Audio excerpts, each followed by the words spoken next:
of you. So today I think is the last day of our workshop.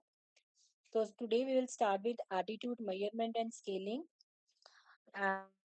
and after that we are going to talk about the bivariate analysis. कुछ मैंने PPTs भेज दी हैं, जो आज की PPTs है वो भी मैं भेज दूँ, ठीक है? हाँ, एक minute, just a minute.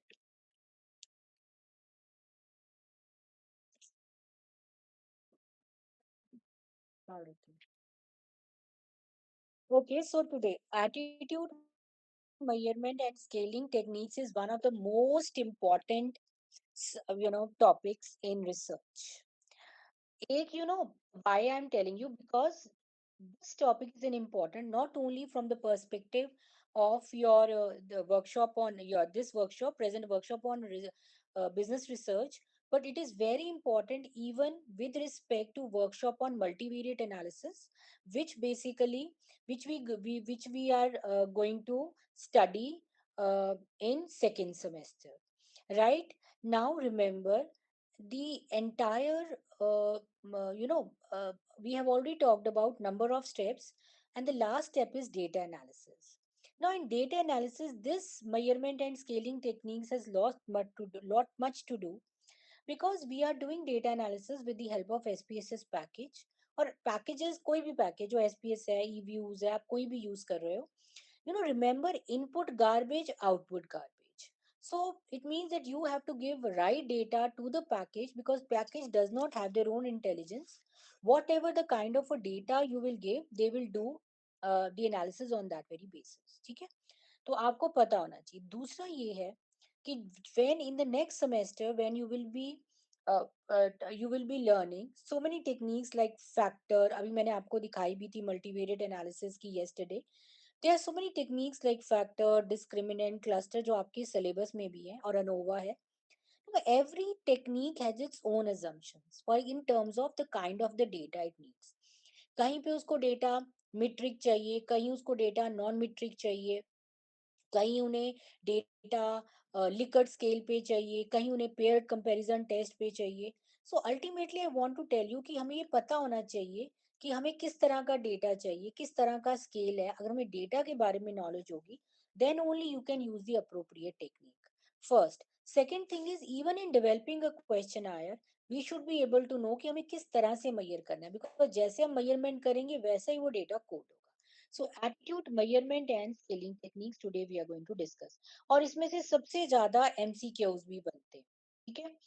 So we already know that attitude is actually very important in my year in terms it leads to behavior. So, what are attitude?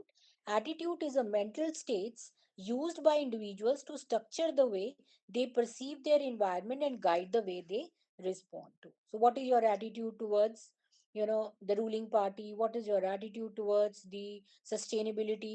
These are some of the questions. So, they are just mental states used by the individuals. Okay? So, uh, it now अगर आपने ओबी पढ़ा है, तो ओबी में आपने पढ़ा होगा that attitude has three components. One is called the cognitive component, which is called the thinking ability. One is the affective component, which is called the emotional one. And then is the behavior, which we called an action. So आप दिल से सोचते हो तो it is affective component is working of an attitude. If you are thinking from your brain, it means you are अगर आप दिमाग से सोचते हो तो it is a cognitive abilities of yours, and your action is entirely dependent upon whether you are going for when you are making a choice between cognitive or affective component. ठीक है, आपने ओबी में पढ़ भी लिया. Now this is what we are going to measure. Now there are two things in research. One is called measurement and scaling. अब इसको ही याद करना है, यही एक एमसीक्यू सबसे पहला बन जाता है. What is measurement and what is scaling? So what is measurement? Measurement is a standardized process of assigning numbers or symbols to certain characteristic of objects of interest according to some pre-specified rule. अभी हम बात तो मतलब कुछ नहीं है. measurement मतलब है कि आपने नंबर देना है, कोई सिंबल देना है, so that you are able to understand, you are able to see the characteristic of the objects. Right? जैसे कि अब मेरी क्लास के अंदर कितने स्टूडेंट्स बैठे हैं, जैसे शिवांगी है, how many students are there? I can see 30. I can see from the layout, right, who is right, how many S people are there, how many students from alphabet B are sitting. So कहने का मतलब that I can assign any number, how many students are there, then I can I can able to find out how many girls are there, how many boys are there. So ultimately it is only that you have to give some symbol so that you are able to know about it. ठीक है? अब हमारा जो हमारा subject है वो है कि but there are certain rules for this. The very rule first rule is one to one correspondence. Suppose कीजिए अगर मैं ये देखना चाहती हूँ मेरी क्लास में कितने स्टूडेंट्स इस समय बैठे हैं, तो I can count on my screen. So this moment of time, suppose I have six is there. So the rule of the game is कि अगर एक बंदे को एक ही नंबर दिया जाएगा, मतलब one should be counted once not twice. ठीक है? This is what. Rule of assignment should be invariant over time and the objects being measured. जैसे कि आपको पता है, फॉर एग्जाम्पल वेट है, जीरो से स्टार्ट होता है. ठीक है? आपने देखा जीरो से वेट शुरू होता है, एंड इफ 66 तो you always measure from the origin. मतलब आपका ओरिजिन नहीं बदलना होना चाहिए. और अगर मैं किसी को एक नंबर देती हूँ तो मतलब एक का मतलब होता है दैट ही स्टैंड्स फर्स्ट. ये नहीं कि आफ्टर 10 साल one one will be a very different. So it means the assignment rules should be invariant over time. Now अब हमारे पास स्केलिंग क्या होता है? Scaling is a process of creating a continuum on which objects are located according to the amount of the measured characteristic that the object processes. ठीक है?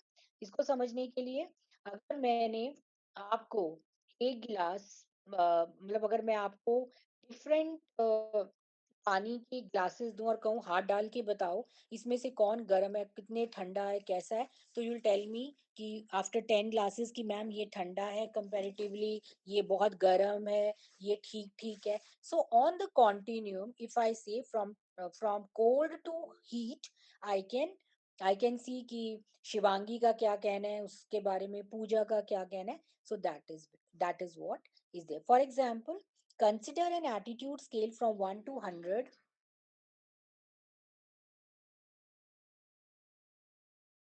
Consider a scale, attitude scale from 1 to 100, and where 1 stands from the extreme unfavorable and 100 stands for extreme favorable, and you ask each and every respondent to rate it.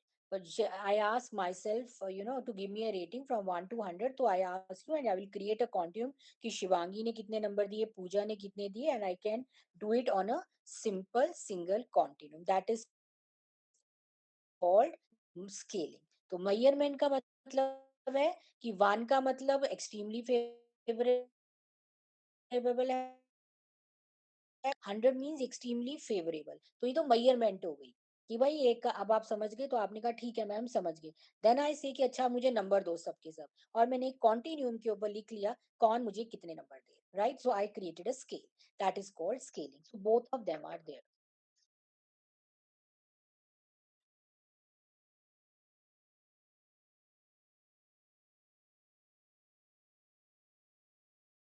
1 minute.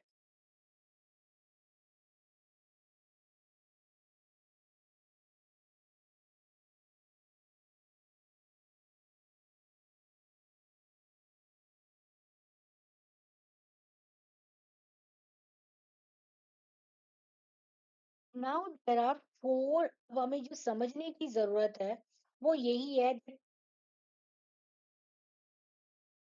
Sorry sorry sorry, 1 minute मुझे बस एकदम ना mute पे लाने दो.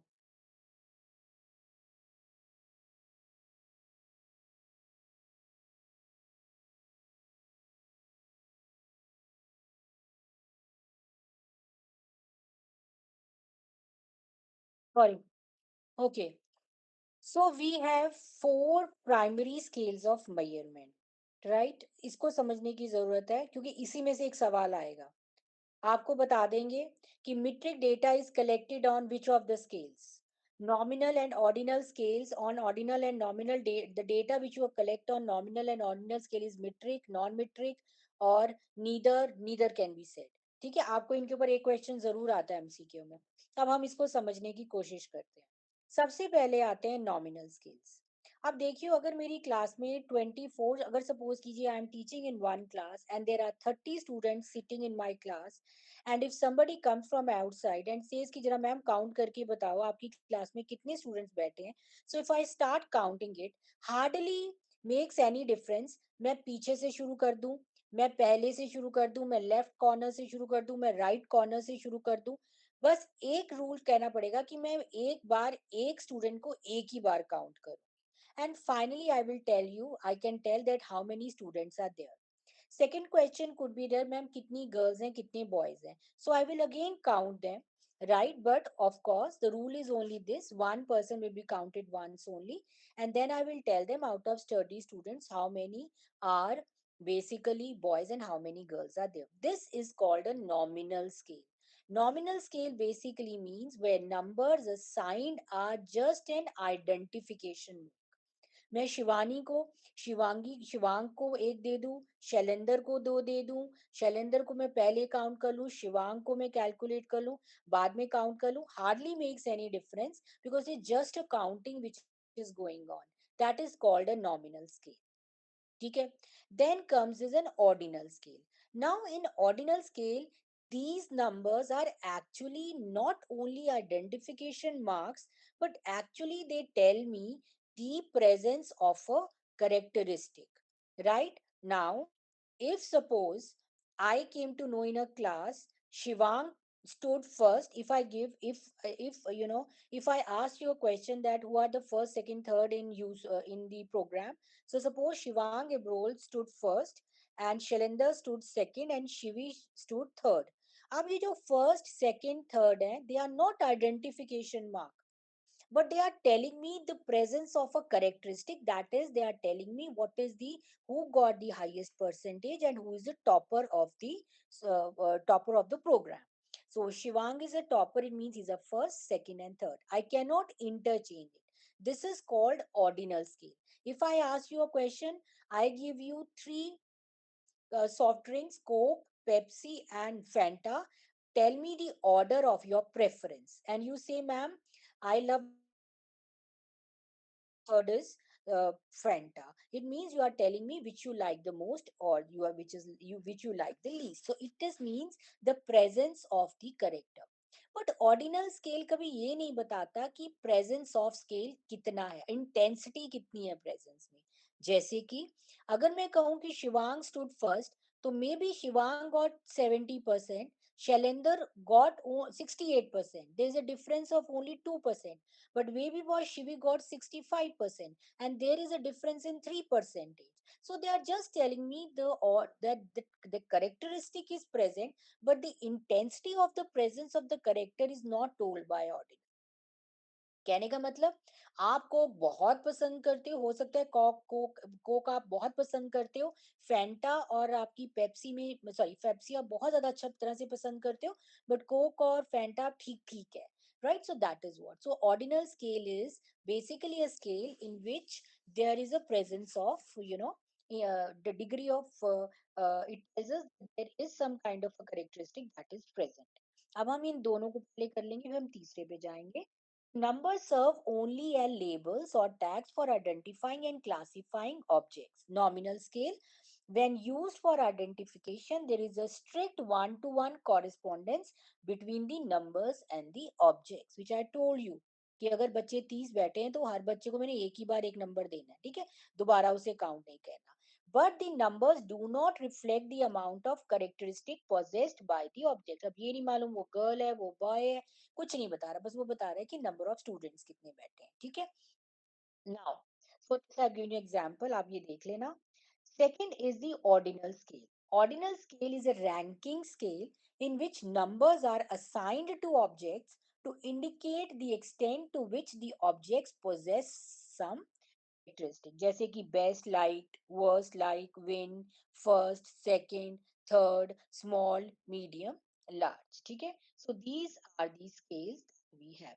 Now remember, the data which is collected on these scales is a non-metric data. Very important, this is a non-metric data. Non-metric data is that you cannot measure it. देखिए, why we are using these scales? If you go to advanced research methodology, जैसा हमारा scale होगा वैसा ही हमारा data analysis होगा। अगर आपने मुझे कहा कि जी, मैंने आप लोगों से एक छोटा सा सवाल पूछा, कौन से सब्जेक्ट आपको पसंद है? आपने मुझे 5 सब्जेक्ट के नाम बता दिए। शिवांग ने मतलब 5 में से आपको कितने से कौन-कौन से सब्जेक्ट 3 बता दो कौन से सबसे ज़्यादा पसंद है। शिवांग ने बता दिया, शैलेंद्र ने बता दिया, शिवी ने बता दिया। अब क्या कर सकती हूँ ज़्यादा से ज़्यादा मैं? यही बता सकती हूँ कि इतने बच्चों ने इस सब्जेक्ट को प्रेज़ेंट किया, इसने ये किया। इससे ज़्यादा तो मैं कुछ नहीं बता पाऊँगी सब्जेक्ट्स के बारे में। ठीक है, कि उनकी because it means that there is some kind of limitation to data analysis. तो अगर हम नॉमिनल स्केल पे डेटा कलेक्ट करते हैं तो हम सिर्फ परसेंटेज ही फाइंड आउट कर पाएंगे। ऑर्डिनल करते हैं तो हम सिर्फ क्वार्टराइल, स्क्वीनेस, मीन, स्टैंडर्ड डिविएशन ही फाइंड आउट कर सकते हैं। ठीक है, so the data which is collected on nominal and ordinal scale is basically a non metric data. और अगर आप कोई भी नॉमिनल और ऑर्डिनल डेटा यूज करते हो तो आपके सिलेबस में अब वो अगला जो if you are using collecting data on nominal and ordinal scale, right, ultimately you have none other than choice to go for non parametric test। तो आपकी जो choice है वो सिर्फ non parametric test तक ही रह जाएगी। ठीक है, so this is there। now we come to interval scale। interval scale का सबसे ज्यादा जो, पहले हम पढ़ लेते हैं। So interval scale is numerically equal distances on the scale represent equal values in the characteristics being measured, but the location of zero is not fixed. ठीक है, अब आपको सबसे अच्छी इसकी एग्जांपल है दी आर टेम्परेचर स्केल। ठीक है, आपने देखा you measure temperature on celsius also और fahrenheit also.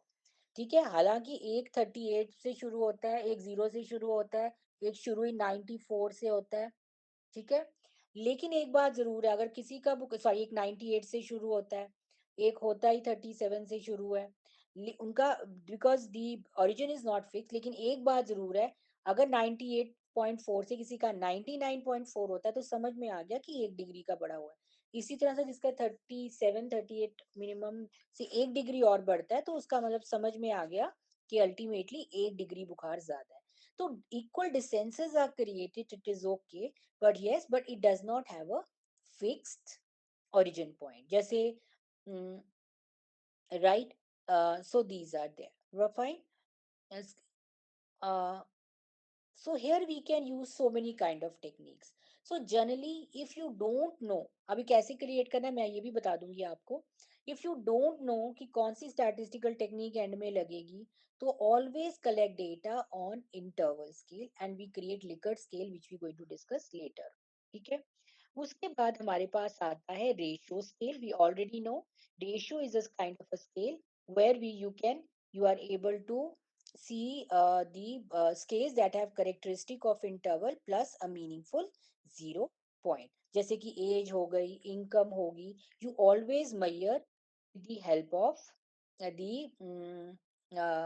the zero arbitrary। ठीक है, that is what फाइव। तो that is these are the ratio scales. Ratio scales हम जनरली यूज नहीं करते, हम जनरली इंटरवल स्केल्स यूज करते हैं। Always remember data which is collected on interval scale, the data which is collected on ratio scale is a metric data, right? And this data is basically used is if you have collected your data on the metric scale, you can use parametric test। तो ये जितनी भी multivariate techniques हैं जो आप अपने next semester में करोगे इन workshop on multivariate analysis, these all techniques are they use metric data. तो आपका जो डेटा है वो इंटरवल और रेशियो स्केल पे होना चाहिए। अब आपको एमसीक्यू कैसा आ सकता है, that the scale which has a zero fixed point, ratio, interval, ordinal, nominal, so you say that it is a ratio scale। there is a scale where you can create equal distances, but the point is not, the origin point is not fixed, it is interval scale।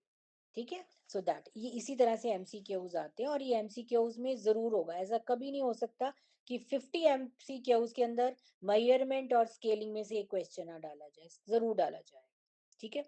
So this is all about our measurement. So measurement is only done on four scales: nominal, ordinal, ratio and interval scale. बस इतना ही करना है, याद रख लेना क्या होता है। अब आ गया scaling. Scaling is creating a continuum where you can see the perception of the respondents. Yeah, so it is scaling defined as a procedure of the assignment of numbers to a property of objects in order to impart some of the characteristics of numbers to the properties in questions. ये मैंने आपको बता दिया था। अब हम कहते हैं कि हम स्केलिंग कैसे कर सकते हैं। अब जब हमने लोगों से पूछना है तो scaling could be of two types, one is called comparative scales, one are called non comparative scales. अब वर्ड से ही मालूम चलता है comparative scales. Comparative scales means where you can compare the response of two respondents, where you can study simultaneously two brands, you can study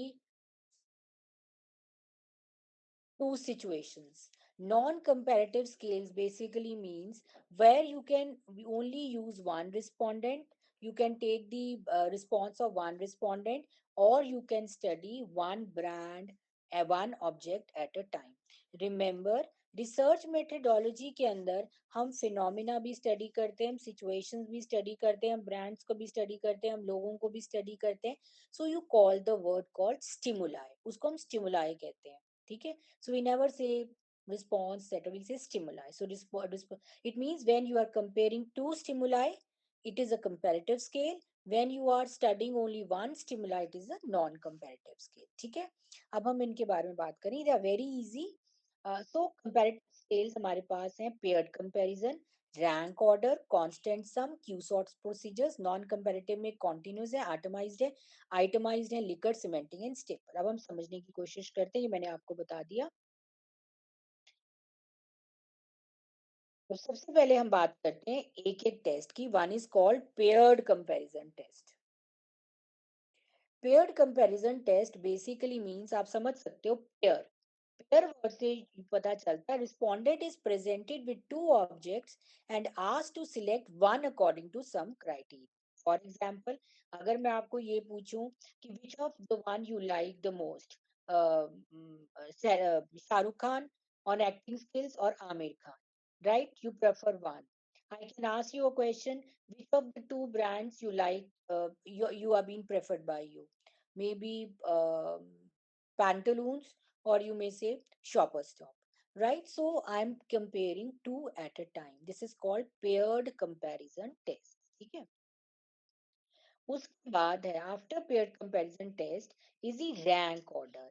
देखिए, rank order means calling are some of the toothpastes which are available in the market, can tell your preference in the order of your tell rank them in the order of your presence, where first give the most preferred and the 10th to the least preferred। ठीक है। तो आप क्या करते हो, आप इसको rate कर दोगे।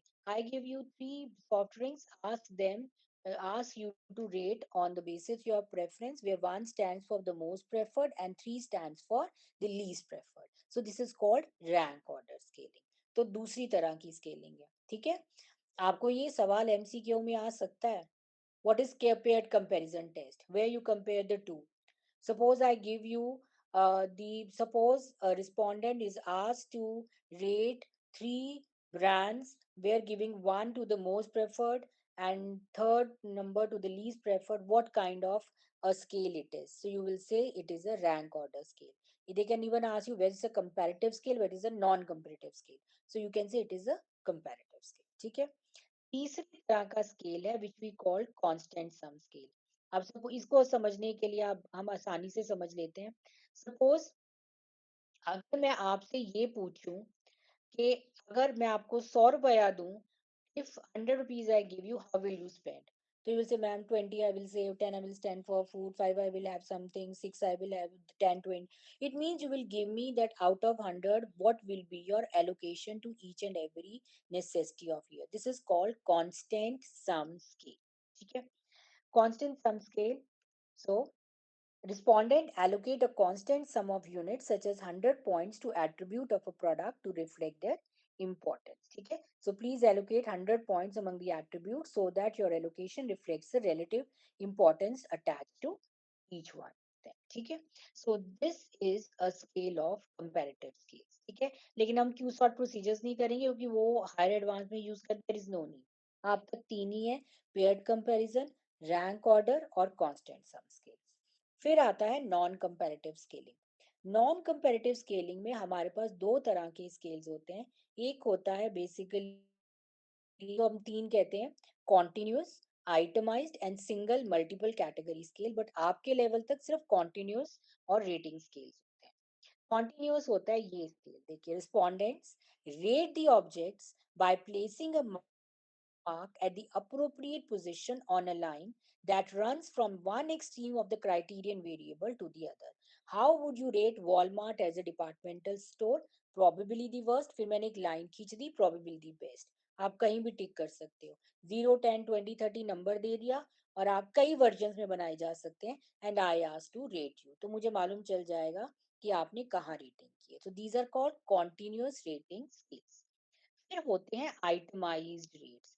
So respondents are provided with a scale that has a number or brief description associated with the category. कहने का ये मतलब है, या तो मैंने आपको probability worst लिख दिया, और एक्सट्रीम राइट पे लिखा हुआ है probably the best, और बीच में एक लाइन खींच दी.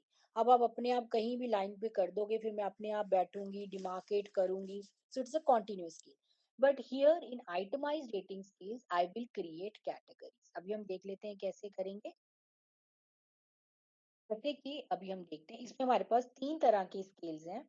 One are called Likert, semantic, differential and staple scales. आपको सारा नहीं करना, मैं इसको कट शॉर्ट करके आपको दे दूँ, मैंने बहुत ज्यादा बनाया हुआ. ये है हमारा लिकर्ट स्केल सबसे पहले.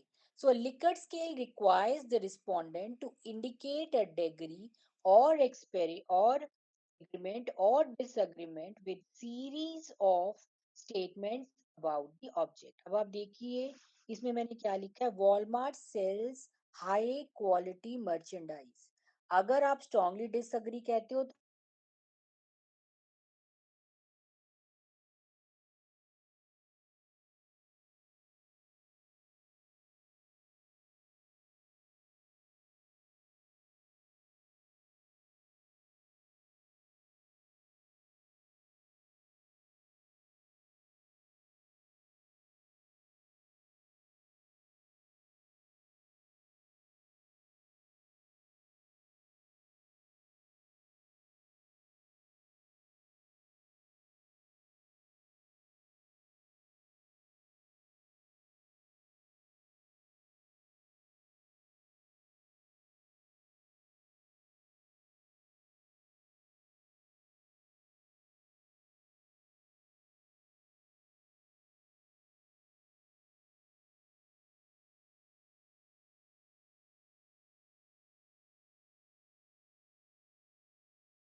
मैडम आप अब म्यूट हो गए हो.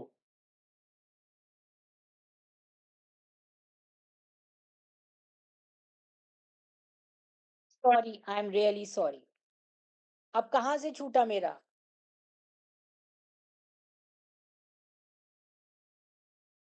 हरिंदर, कोई बताएगा? Where I Ma'am, this was? whole part. कौन सा वाला? Likert. Textile. Okay. Okay, sorry, मुझे पता नहीं चला, मैं पढ़ाने में इतनी बिजी हो जाती हूँ ना, engross हो जाती हूँ. ओके. Okay, Likert scale. तो लाइकर्ट स्केल के अंदर सबसे पहला है, दस Likert scale requires the respondent to indicate a degree of agreement or disagreement with the series of statements. Now when I was talking about continuation, वहां मैंने एक लाइन खींच दी थी, एक तरफ लिख दिया था probably the worst, probably the best, कहीं भी टिक कर दो, 10, 20, 30, 40, 50, बीच में कई तरह के मैंने भी आपको दिखाए थे, but the scale was continuation.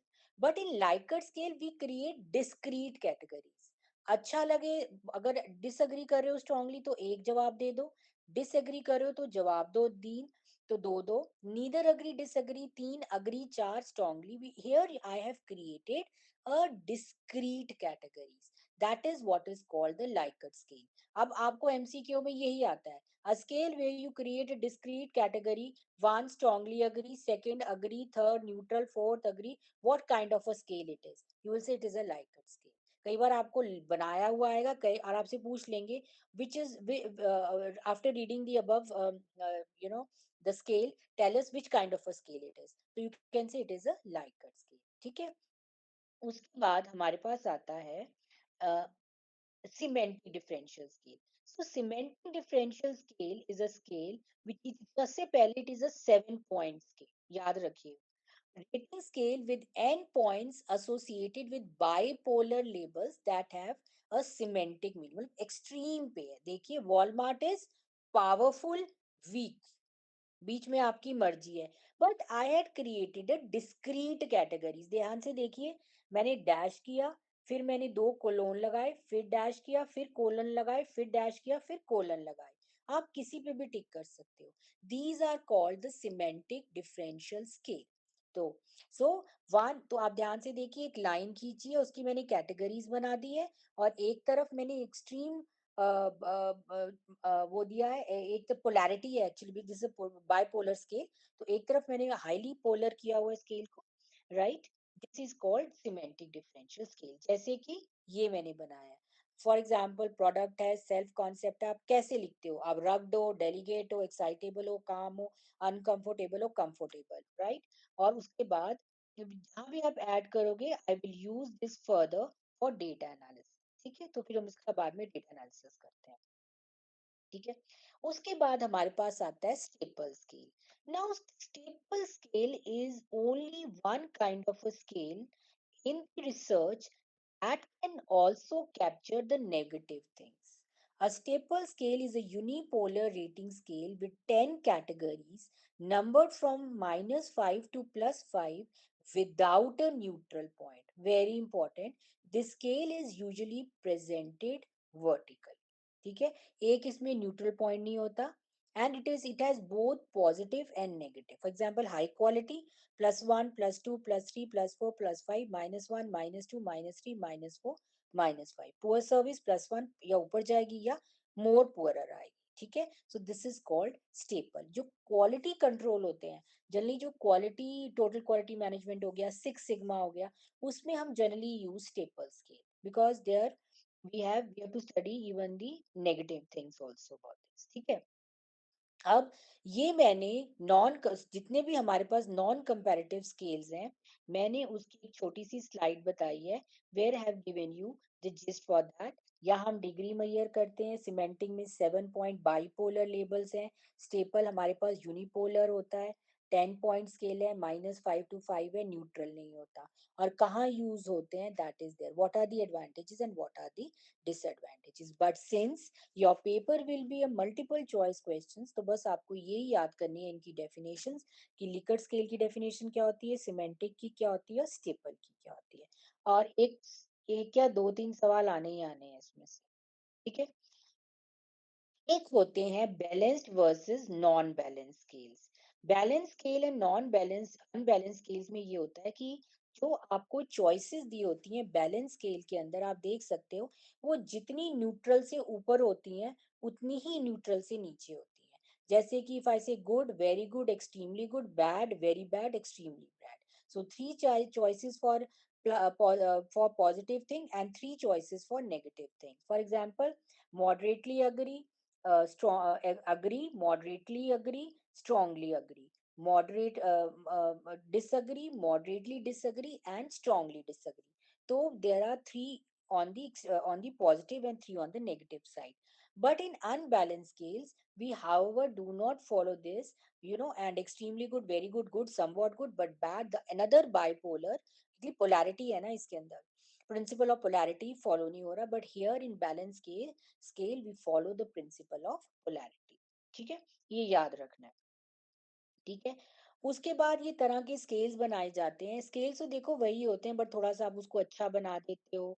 ठीक है, यूनिकनेस क्रिएट कर देते हो। आपने देखा है आजकल एसबीआई और जो कंपनीज हैं वो इंटरेस्ट के लिए कि that the respondent should fill up our questionnaire, वो ये इमोजीज बना देते हैं। ठीक है, but this is only way to create a scale so that you are able to get the data from the respondent. Otherwise they are either using Likert scale, they are using cement, Likert he use करते हैं generally। ठीक है, and then we have a single multiple category scales also। In these scales, attitude scales requires that an individual agrees or disagree with the statement or respond to a single question. For example, how frequently the family welfare assistant visits you. The response may be never, rarely, sometimes, often, very often. So you tick there. ठीक है? So this is all about, ये तो हमने कर लिया था।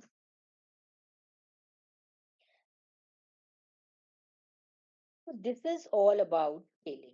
क्योंकि देखिए मैं पढ़ा भी रही हूँ, बट इस बिहार पे पढ़ा रही हूँ कि आपके एमसीक्यूज आप उसको अटेम्प्ट कर पाओ, राइट। सो विद दिस हमने सैम्पलिंग कर लिया, हमने मेजरमेंट एंड स्केलिंग कर लिया। मेजरमेंट स्केलिंग बहुत इंपॉर्टेंट है।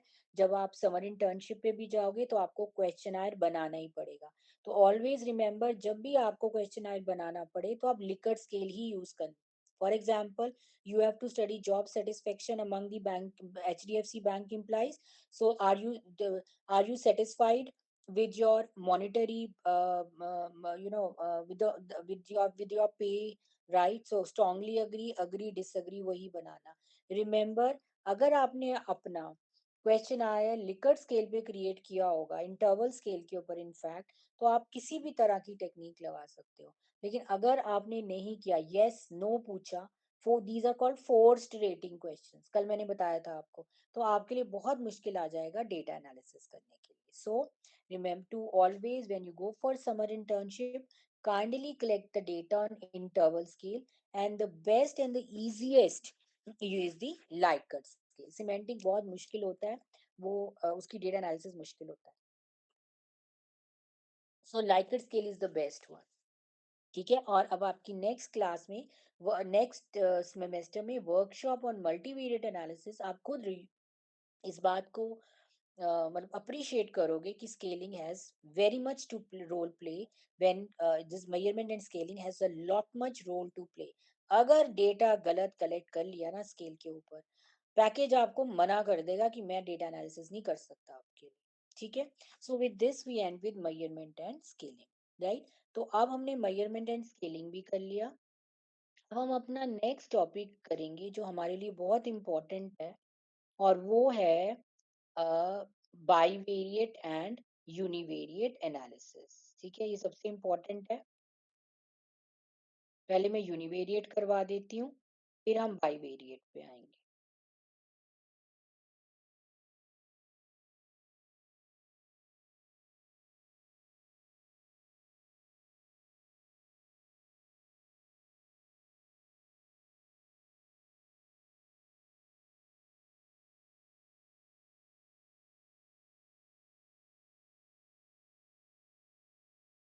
ठीक है, now we are going to study this is very important, और प्लीज इसको जरूर अच्छी तरह से पढ़ो, क्योंकि ये आपको फाउंडेशंस देगा।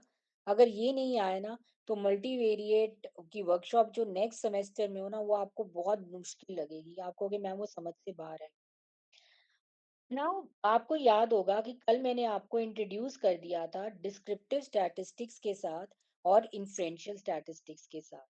मैंने आपको बताया था कि whenever we carry out a research, we have to carry out two kind of analysis. One is called descriptive statistics, where we would like to see our sample, and inferential statistics we will use to find out that the population behaves in a similar manner as our sample is behaving. Suppose I there were 1000 students were passed out from MBA executive program for ViewSoul. I collect data from 100 students and 100 says I'm satisfied. So I would like to see whether rest of them, the 900, are also satisfied. They follow the same trend, or their trend is different. So there we use inferential statistics. ठीक है. अब सवाल दूसरा आता है that, ma'am, when we are doing descriptive statistics, what kind of techniques we can use, and what kind of, in inferential, what kind of parameters, or what kind of, of course the other techniques, tools we can use. तो जब हम किसी भी sample को describe करते हैं, it could be, अभी हमने यही किया था, आप उससे पूछोगे आपकी एज क्या है, आपकी इनकम क्या है, आपका मैरिटल स्टेटस क्या है, लोगों ने क्या डिसएग्री किया, अग्री किया. So when we are describing the popular the sample, we can use mean, we can use median, we can use mode. आपने पढ़ा होगा, जब आप अपनी बिजनेस स्टार्ट पढ़ा है अभी आपने, you have already, I know, I was looking at your time table, you have already you have learned about that. So business start, you have seen the measures of central tendency. So measures of central tendency, mean, median, mode, kurtosis, skewness is used to standard deviation, variance, range, standard deviation, coefficient of variance, absolute and relative frequencies are basically being used to describe the population, right? So this is used by the for the data analysis.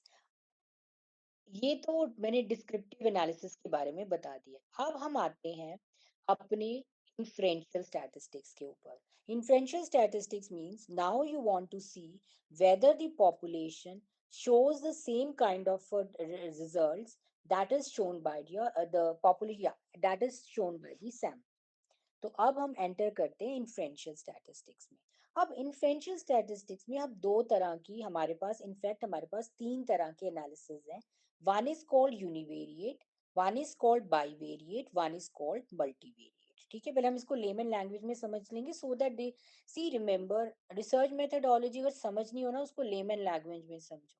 उसके बाद आप statistics की high term को समझ पाओगे. तो it's very difficult to learn because those technique those terms are very difficult, they're very confusing. Univariate basically means I am studying only way one variable. Bivariate means I'm going to study two variables at the time. Multivariate means that I'm going to study three variables at the time, or more than three variables. For example, if I want to study, what is the student satisfaction regarding Dr. Monica Bedi's teaching pedagogy? So I will ask you only one question. That is what is called student satisfaction, right? Only words, satisfaction. So I will ask you to rate me on 5 scale, strongly bad to the extremely good. ठीक है, वो जो आपने scale बना लिया. So this is called univariate. I want to now study. You have suppose अब आपको मैंने पढ़ा दिया. Now you are going to give you the test. Now I would like to study what is the relationship between the teaching, the this your taking an online workshop and performance. मैं देखना चाहती हूँ कि जिन्होंने online workshop attend की थी उनकी performance का कुछ आपस में रिलेशनशिप है. Now I am going to study two variables at the time. One is the participation in the workshop and the performance. What is the relationship between job satisfaction and attrition rate? What is the satisfaction? What is the relationship between pay package and job satisfaction? So you are studying two variables at the time. This is called bivariate analysis. And here in bivariate we use correlation, जो हमारा next topic. ठीक है. The third is, if I want to see that what are the factors which influences the purchase of the sale of automobile in India. It could be advertisement, it could be fuel prices, it could be inflation, it could be the advertisement, could be the pay package, pay of the people, which we call purchasing power, right? So it means there is more than two variables that are impacting the sale and purchase, a sale of automobiles in any country. So this when we are using more than two variables, This is called the multivariate analysis. Okay. So now in univariate, bivariate, multivariate, we have so many techniques available with us. ठीक है. अब इसको समझने से पहले अब हम एक और, ये मैंने आपको समझा दिया, पहले हम एक और चीज समझेंगे. ये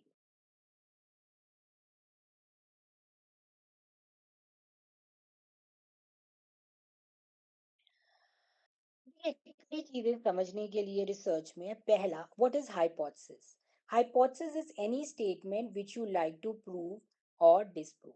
for example, I would like to study, is there any relationship between job satisfaction and pay? I say yes.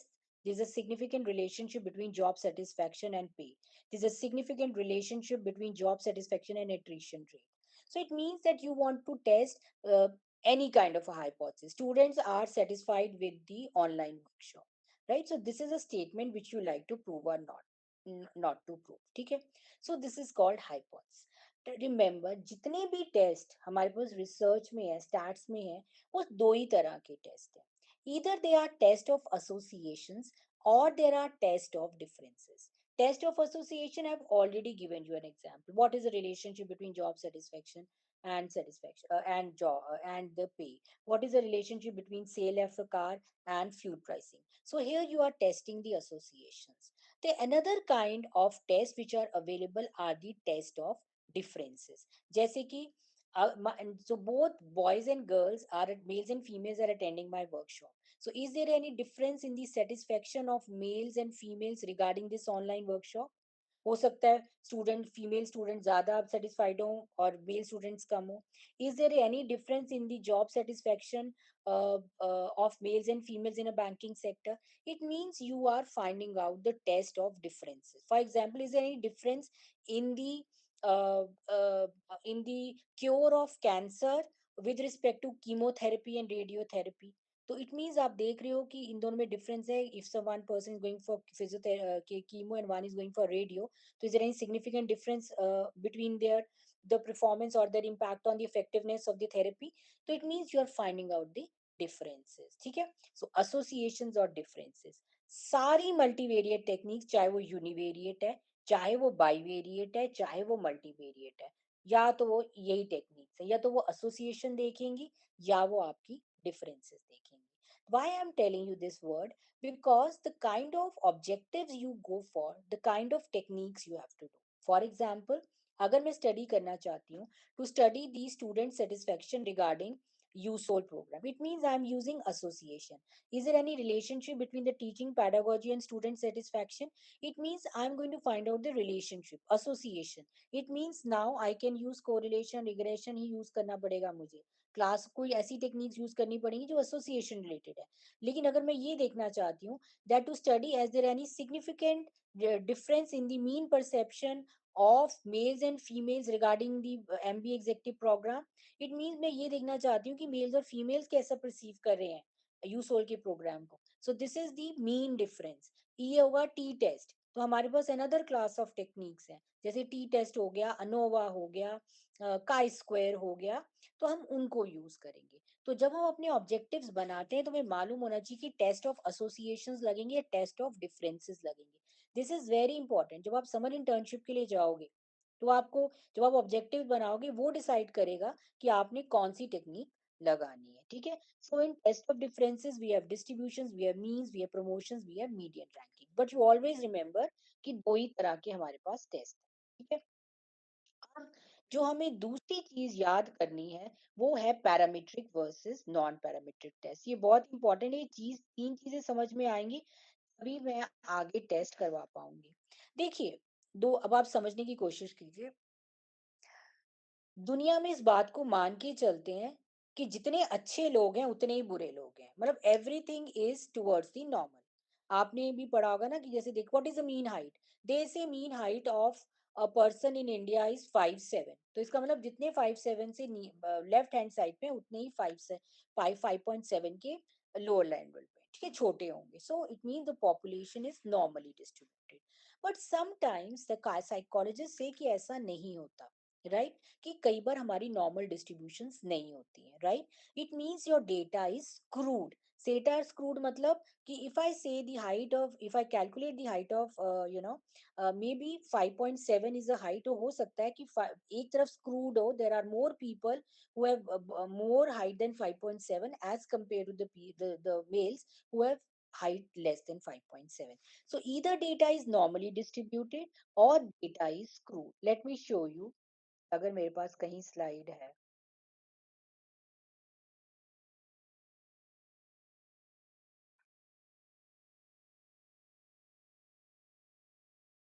मेरे पास है नहीं है, स्लाइड है, बट अगर कोई मैं आपको दिखाती, सॉरी मेरे पास स्लाइड है नहीं है।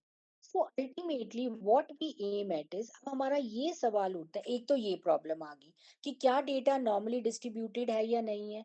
दूसरी हमारी प्रॉब्लम ये है कि some time we collect data on nominal scale, on nominal scale or ordinal scale. It means I cannot measure the scale. For example, सुंदरता, creativity, फेयरनेस, आप उसको मेजर नहीं कर सकते हो।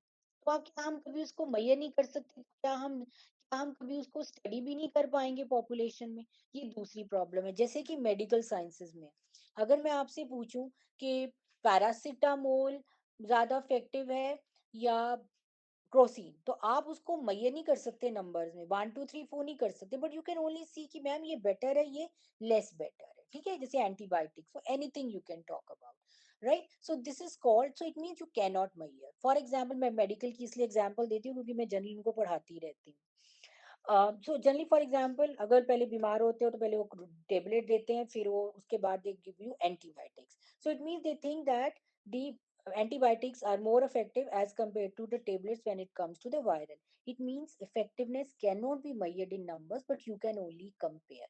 It means your data is non-metric. तो जब हमारा डेटा नॉन मेट्रिक होता है, अब हमारे पास कोई, फिर हम नॉन पैरामीट्रिक, तो non parametric test, you know, they are also used when your data is non-metric. It cannot be measured. For example, आप age measure कर सकते हो, आप income measure कर सकते हो, आप height measure कर सकते हो. So where you can use parametric test. And if you cannot measure right in unquantifiable terms, you can use non-parametric test. Secondly, if you think that your data is not normally and is not normal distribution, doesn't follow the normal distribution curve, you have to use non-parametric test. And if you think that it carries a normal curve, you can use parametric test. मतलब जितने right hand है उतना ही left side है। आपने business tax में पढ़ा होगा normal distribution curve, वही है। अब ये हमारा दूसरी चीज है, ठीक है। ये हमें तीन चीजें अब क्लियर होनी चाहिए। पहला हमने क्लियर कर लिया यूनिवेरिएट, बाईवेरिएट, मल्टीवेरिएट का कंसेप्ट। फिर हमने किया टेस्ट ऑफ एसोसिएशन और टेस्ट ऑफ डिफरेंसेस। फिर हमने पैरामीट्रिक वर्सेस नॉन पैरामीट्रिक कर लिया। अब आप सवाल पूछोगे कि ma'am suppose I collected a data, अब मुझे क्या मालूम कि वो डेटा नॉन पैरामीट्रिक है, वो नॉर्मल कर्व फॉलो करता है या नहीं करता। तो उसके लिए we have test in research methodology which are called Kolmorov-Shivarov test is there and Shapiro-Wilks test is there। वो आपको बता देते हैं, आप लगाओगे तो आपको पता चल जाएगा कि आपका data normal distribution curve follow करता है या नहीं करता। अनदर थिंग, मैं आपको बहुत ज्यादा मतलब कंफ्यूज नहीं करूंगी। जब हम नेक्स्ट इस सेमेस्टर में techniques workshop on multivariate analysis करेंगे तो उसमें एक अनोवा है। हर टेक्निक की आपकी assumption है। जैसे अनोवा कहता है कि your data should be normal distributed, तब तक आप अनोवा नहीं लगा सकते। So if I collected a data, I do not know whether my population follows the normal distribution curve or not, because ANOVA has an assumption, you has a criteria that if you want to use it, your data should carry a normal distribution curve। तो इसलिए फिर हम वो test लगा लेते हैं, लेविन्स का test लगाते हैं to see that my day, उन उसमें स्पेशल टेस्ट है, लेविन्स का टेस्ट लगा के देख लेते हैं कि डेटा नॉर्मल है या नहीं है। अगर नॉर्मल है तो हम अनोवा लगा देते हैं, वरना फिर हम कहते हैं हम अनोवा नहीं लगाएंगे। फिर हम नॉन पैरामीट्रिक टेस्ट में जो अनोवा का पैरेलल टेस्ट है, which is basically Kruskal Wallis test, वो लगा। ठीक है, आपको इतना कुछ याद रखने की जरूरत नहीं है, सिर्फ आपको समझाने के लिए, राइट। अब हमने तीन चीजें कर ली। अब हम वापस आते हैं अपने डिफरेंट टेस्ट के ऊपर। अब हम देखते हैं, ये देखिए ये हमारे पास सारे अवेलेबल टेस्ट हैं, पैरामीट्रिक, नॉन पैरामीट्रिक, ठीक है। और पैरामीट्रिक में हमारे पास दो प्रॉब्लम है, आपका एक सैंपल है, मतलब आप यूनिवेरिएट है, या मल्टीवेरिएट है। नॉन पैरामीट्रिक में भी यही है। आपका यूनिवेरिएट है, आप एक वेरिएबल मेजर करना चाहते हो या एक से ज्यादा वेरिएबल्स को मेजर करना चाहते हो, जैसे मल्टीवेरिएट हो गया। एक वेरिएबल में बस टी टेस्ट है, जेड टेस्ट है, मल्टीपल आप ये देख सकते हो, ये सारे के सारे टेस्ट हम। ऑलवेज रिमेंबर, आपने बिजनेस स्टैट्स में भी पढ़ ली होगी, काई स्क्वायर एक ऐसा टेस्ट है जो बोथ पैरामीट्रिक है, नॉन पैरामीट्रिक टेस्ट है। सो कभी आपको ना समझ में आए कि क्या लगाना है, तो हम समर इंटर्नशिप में या हमारे स्टूडेंट्स जब जाते हैं हम उनको कह देते हैं फिर काई स्क्वायर लगा लेना, because you are sailing in a very safe boat. ठीक है। अब ये हमारे टेस्ट हैं, ये मैंने आपको बता दिया। ठीक है। अब हम आते हैं कहाँ, अब हम वापस आते हैं अपने अ,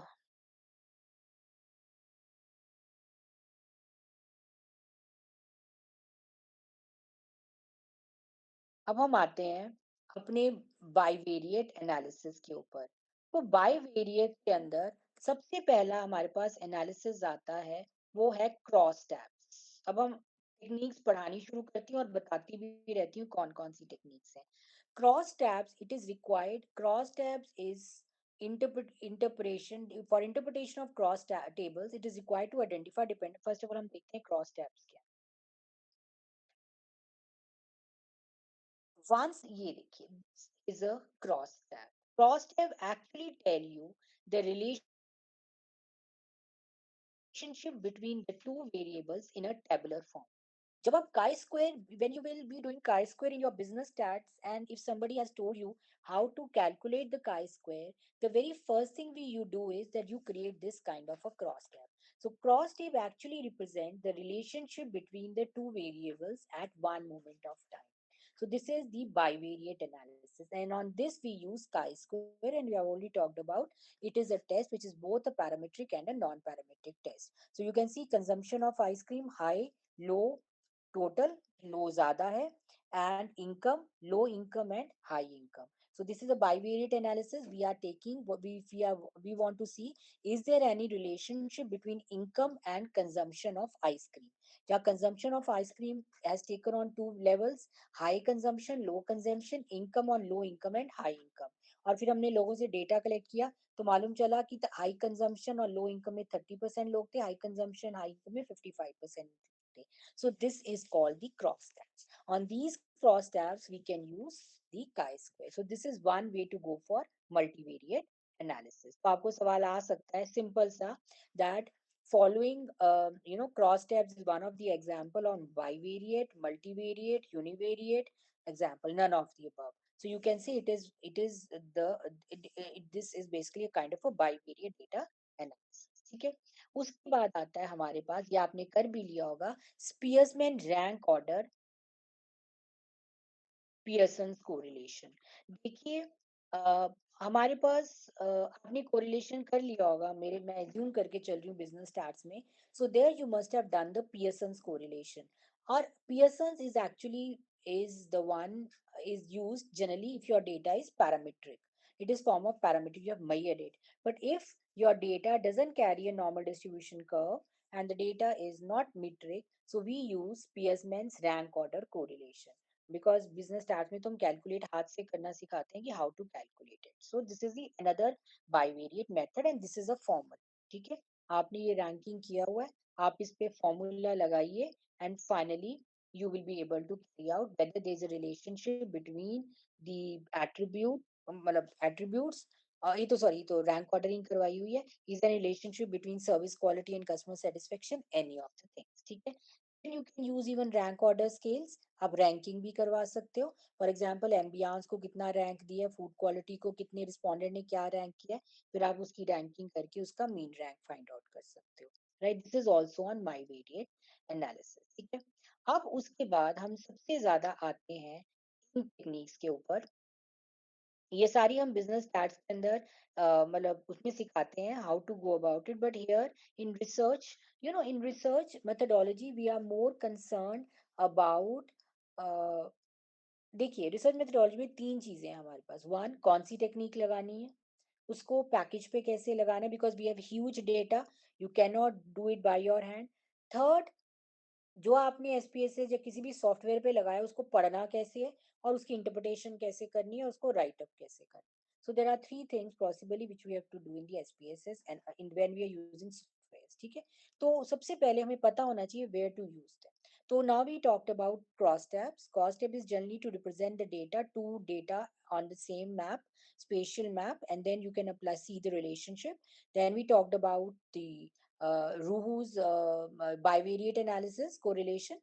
So that is used to find out the relation between the two when your data is non-metric. Now the third we are going to talk about is the t test. अब देखिए, अब हम समझने की कोशिश करते हैं. सबसे पहले हम टी टेस्ट को स्टडी करते हैं. So t test is actually a test which is there. It is actually the test of differences. You would like to see there is a difference in the perception. For example, if I want to see the student satisfaction regarding my online program, I collect the data from you and apply a t-test to it. So I will be able to find out your perception about my class. So it is a mean perception. And t-test works on means. ये देखिए इसका formula वैसे मैंने लिखा हुआ है. t-test works on a mean. Yeah. When we calculate t, we have x mean divided by mu. So this is the word. So you are working on means. ठीक है. t test भी हमारे पास तीन तरह का होता है. One is we have one sample t-test where I've already talked about where you are measuring bivariate, univariate. For example, you are measuring what is the mean perception of students regarding Dr. Monica Bedi's class on research methodology. तो आप एक एक student के ऊपर काम कर रहे हैं.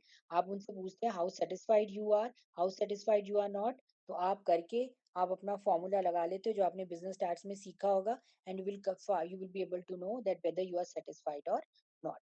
The second type of t-test is another. T-test is always used when your sample size is below 30. ठीक है, अगर आपने 30 स्टूडेंट्स इस समय मेरी क्लास में बैठे हैं, so I can use my sample is less than 30, I can use T test, any kind of a T test. But if your sample is more than 30, I can not use T test, then we use Z test. अब ये भी MCQ में हो सकता है. Suppose you have to find out the mean difference you have to find out the mean difference among the population and the sample size is 30. What test will be appropriate? T test, Z set, ANOVA, right? So you write down the t test.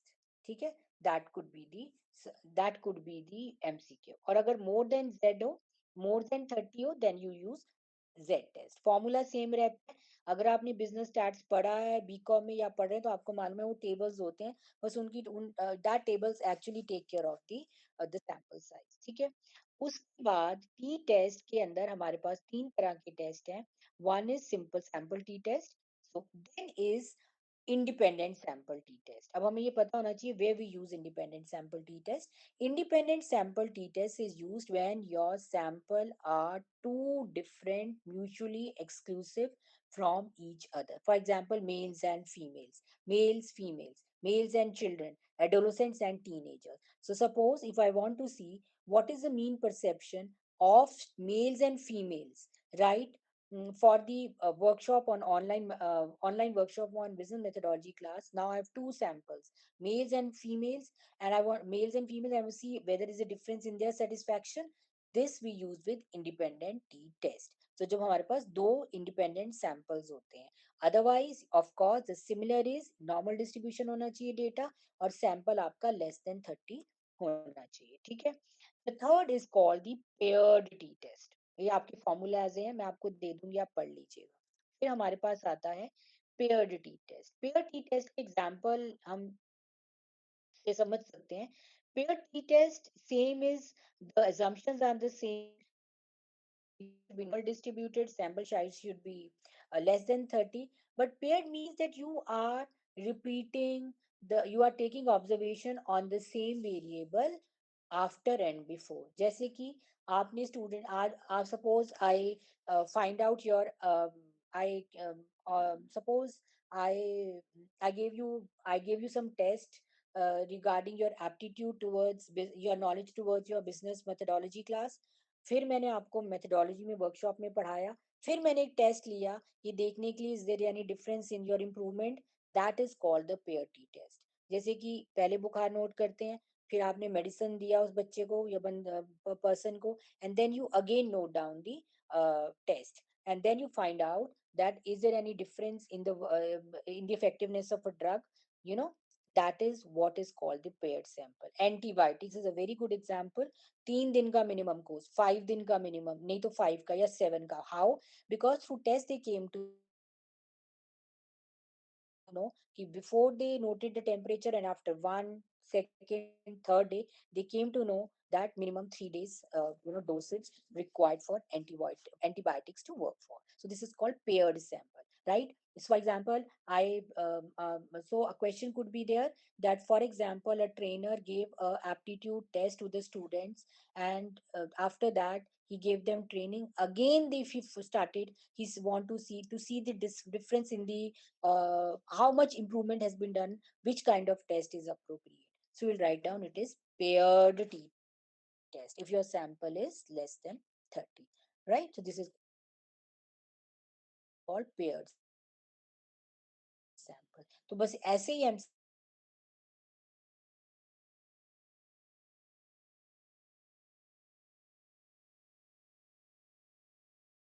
Questions हैं, independent t test जो आपको conditions दे देगा. When your two different sample is there, when you have repeated sample. So if you know the basic assumptions of the test, you will be able to answer the questions. ठीक है? So this is about the paired. Parametric test, but आपके syllabus में बहुत mention नहीं है, सो इसलिए मैं करवाऊंगी भी, कोई फायदा नहीं, because it is an endless job, it is endless. ठीक है, फाइन. तो आपके सिलेबस में, एक मिनट, मैं जरा इंट्रोडक्टरी क्लास खोल लूँ एक बार, ताकि आपको पता चल जाए कि मैंने जो भी करवाया है, आई एम, एक मिनट. सो देखिए, अब हमने मेजरमेंट एंड स्केलिंग करके यूनिट नंबर 1 को कंप्लीट कर दिया था मैंने. यूनिट नंबर 2 में हमने डेटा सारा कर लिया था. हाइपोथेसिस टेस्टिंग मैंने टी टेस्ट आपको बता दिया कि टी टेस्ट का क्या है, क्योंकि कैलकुलेट करना नहीं आएगा, टू बी वेरी, वो नहीं आता, जनरली नहीं आता. टी टेस्ट बता दिया, और आपको 3 तरह के टी टेस्ट बता दिए, उसके assumptions पढ़ लेना. आपको काई स्क्वायर टेस्ट बता दिया. Which of the following is a test which is both parametric and non parametric, बहुत कॉमन क्वेश्चन है. काई स्क्वायर, तो काई स्क्वायर बता दिया. बाईवेरिएट एनालिसिस में टेस्ट ऑफ डिफरेंसेस बता दिए मैंने. टेस्ट ऑफ एसोसिएशन बता दिया, correlation, regression, difference between parametric and non parametric test बता दिया मैंने आपको. ठीक है, कोरिलेशन, रिग्रेशन तो आपके कोर्स में इसमें लिखा ही नहीं हुआ, सो रहने दो भी आप. So now we come to the report writing. अब हम रिपोर्ट राइटिंग का थोड़ा सा कर लेते हैं, वो बहुत इंपॉर्टेंट है, उसमें से भी सवाल आता है. अगर इस पे होगा, मैं देखती हूँ, एक मिनट.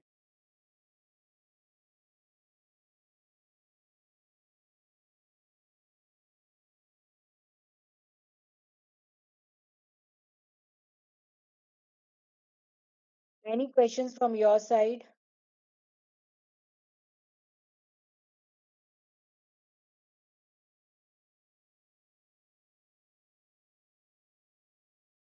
आज हम इसको खत्म करते हैं और फिर मैं एंड कर दूंगी क्लास को, है ना? Please stay with me.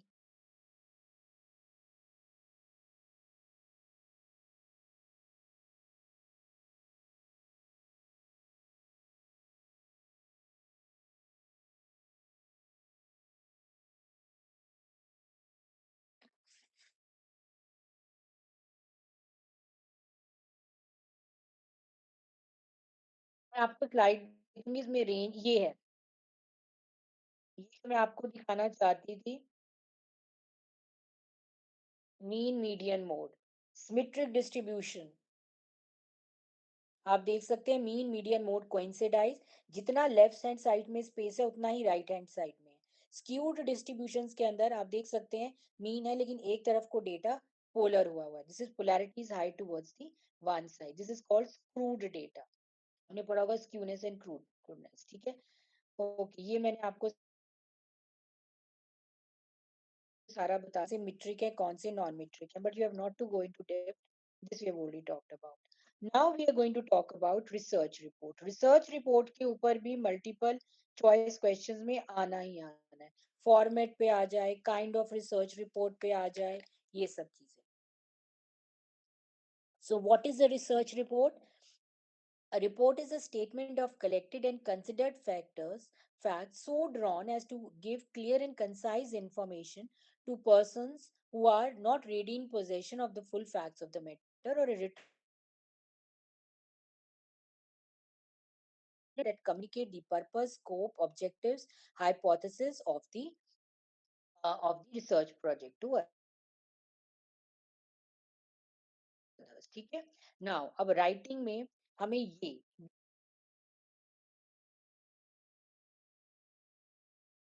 very important. एक simplicity, conciseness, comprehensibility, readability, timeliness, logical content, and completeness.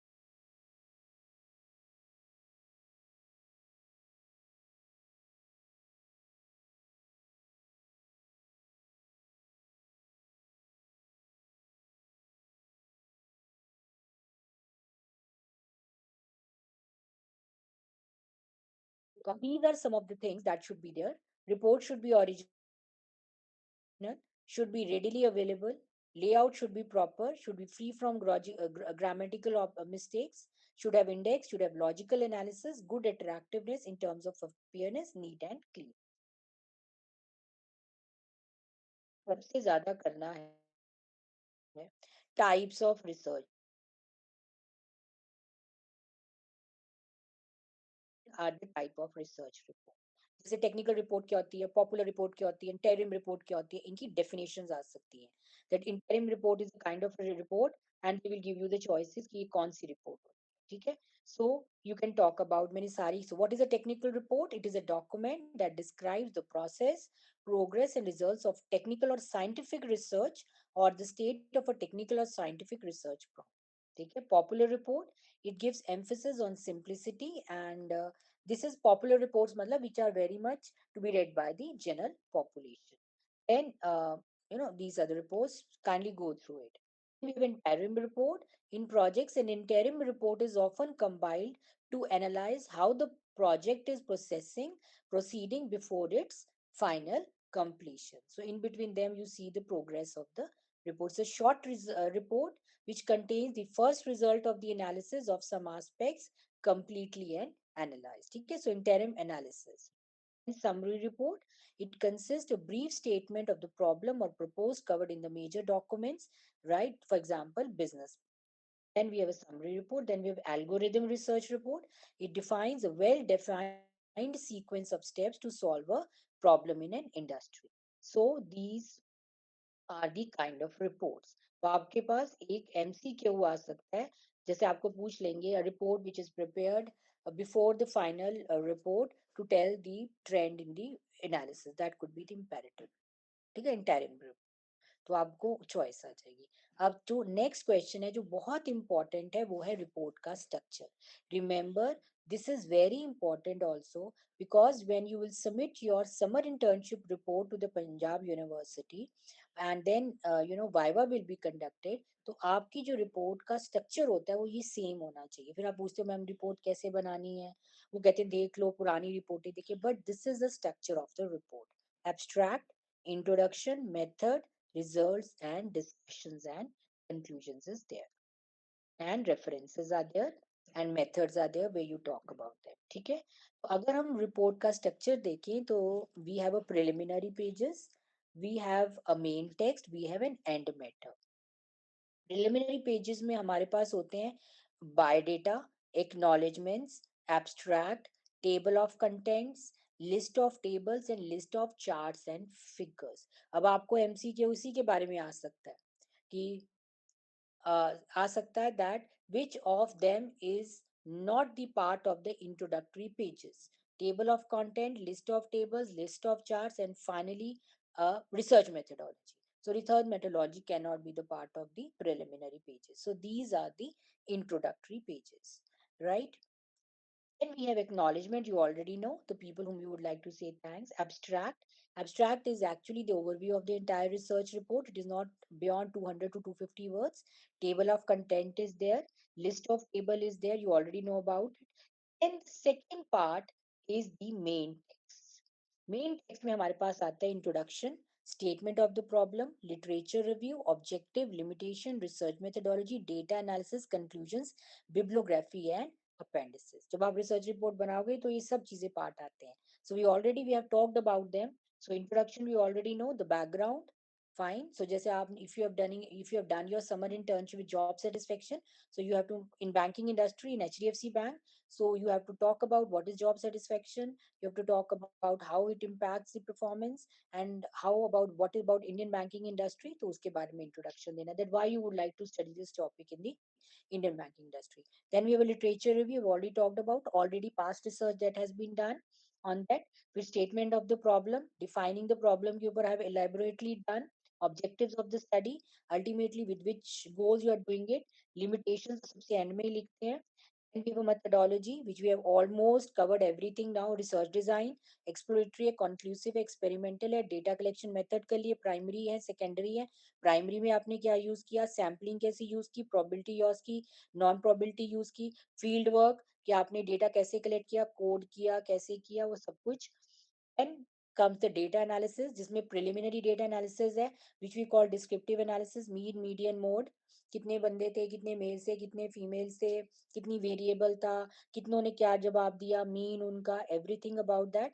Hypothesis testing, जिसमें हम यूज करते हैं t test, independent t test, जो भी हमने टेस्ट करवाए.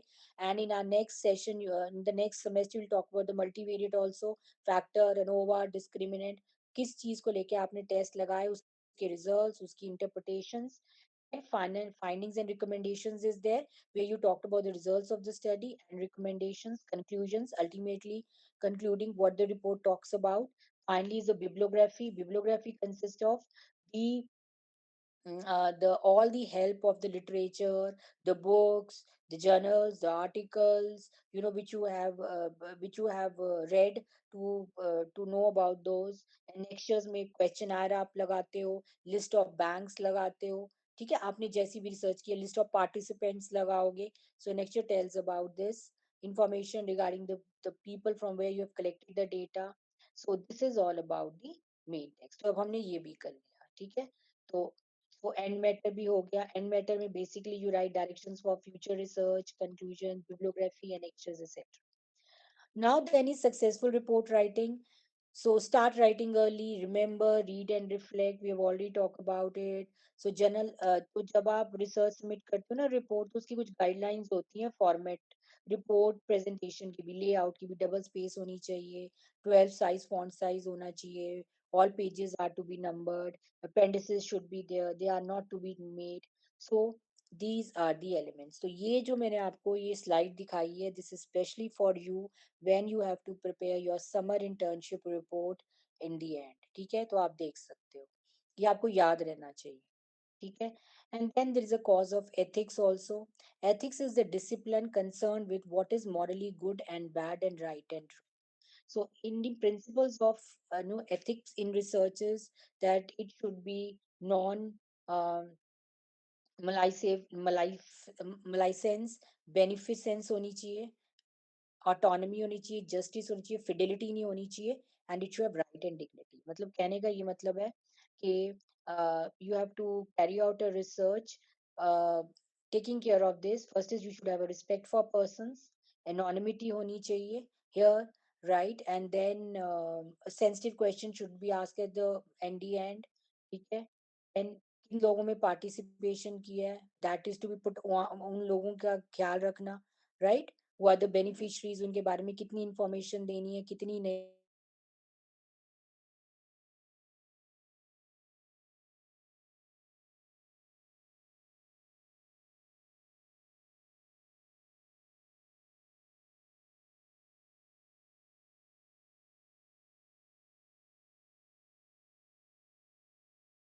Faulty data gathering procedures, poor data storage, and misleading authorship and sneaking publication practices. So, cut, copy, paste is not allowed. Very important. So, fabrication and falsification is not allowed. Okay. So these are the things which you have to take care. So these are some of, you can read about, this is not for you in fact, right. तो ये सिर्फ जो कुछ चीजें जिनका आपको ख्याल रखना है. जनरली आपके एमसीक्यूज में जो क्वेश्चन आता है वो यही होगा, ethics in research, if you have to follow ethics in research, following things should not be done. Falsification, right, plagiarism, तो आपको पता होना चाहिए प्लैग का क्या मतलब बोलता है, फॉल्सिफिकेशन का क्या मतलब होता है, डिसऑनेस्टी का क्या मतलब होता है, कट कॉपी पेस्ट नहीं करना, इन सब चीजों के बारे में हमें पता होना चाहिए, right. So with this I and with the report writing. I think this is all what I have to talk about. Any questions from your side? अब ये मेरे पास स्लाइड्स रह गई हैं 3, ये आज वाली मैं भेज दूँगी। आपको पहली वाली मिल गई हैं? Yes ma'am. बस ये रह गई है, मैं अभी भेज देती हूँ आपको। उसको ही भेजूँगी। किसको भेजी थी लास्ट टाइम मैंने? अभी भेज देती हूँ। अगर नहीं भी मिली तो मैं इसको अपने गूगल ड्राइव पे अपलोड कर दूँगी, आप वहाँ से इसको एक्सेस कर लीजिए। Any question you like to ask me?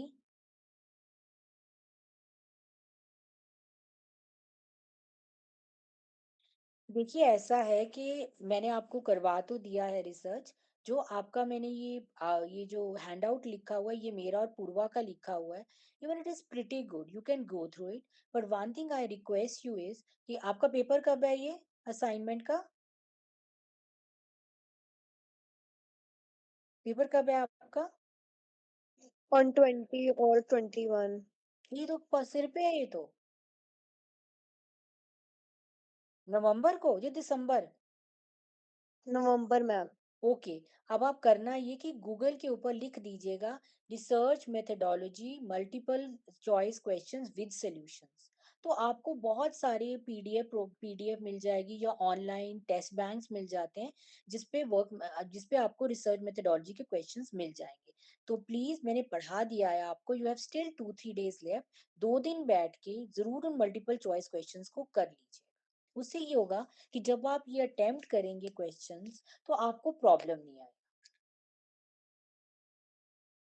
क्योंकि पढ़ना और उनको अटेम्प्ट करना एमसीक्यूज में बहुत कंफ्यूजिंग होता है। अगर ये सब्जेक्टिव पेपर होता मैं आपको इम्पोर्टेंट बता देती हूँ, मेरा कहा हुआ इम्पोर्टेंट ही आ जाता। But here MCQs are dicey रहते हैं। तो आप प्लीज पढ़ लिए एक बार, 1-2 दिन लगाकर, संडे तक लगाकर अपना सारा हैंड आउट पढ़ लीजिएगा। वो आपके पास पीपीटीज हैं वो पढ़ लीजिए, अगर आपने पीपीटी से पढ़ना है वो पढ़कर गूगल के ऊपर जाकर MCQs in research methodology with solutions लिखोगे, कोई ना कोई पीडीएफ खुल जाएगी। कम से कम एक पीडीएफ कर लेना, या फिर simple MCQs on sampling, MCQs on on report writing, तो आपको 10-10 15-15 खुल जाएंगे। तो at least you should attempt them before you attempt the assignment, because of the use itself. Is it okay? Yes 10-10 ma'am. Attempt कर लेना। सैम्पलिंग के जरूर कर लेना, रिपोर्ट राइटिंग के कर लेना, मेजरमेंट एंड स्केलिंग के कर लेना, और रिसर्च डिजाइन के कर लेना, मेथड ऑफ डेटा कलेक्शन के कर लेना। 5 के तो जरूर कर लेना। ठीक है? So should I and? Yes ma'am. Okay. Still, if you have any doubt, you can call me on my number or you can WhatsApp me and you can ask me a question. Wish you all the best. Thank you ma'am. वो आपके price का link किसका? अभी मैं पहले upload करने की कोशिश करूंगी, अगर हो गया तो ठीक है, नहीं तो मैं ड्राइव उसको उसको उसी को ही भेज दूंगी। ठीक है ना? ओके उसको मैं ड्राइव पे ही बता दूंगी मेरी, मैं अभी भेज रही हूँ 2 मिनट में। Okay, thank you very much. Thank you. So much ma'am. Hope it added to the value. Yes ma'am. कुछ लगा आपको, कुछ आया, या वह जहाँ पहले थे वैसे ही हो? आया है। अच्छा लगा मेरा वर्कशॉप का पेपर, या फिर लगा मैं हाउ आई टीच फास्ट पढ़ाती हूँ, कुछ समझ आया, या लगा कि मैं बहुत फास्ट पढ़ाती हैं? It was good ma'am. Okay, so it added to your domain knowledge. Yes yes ma'am.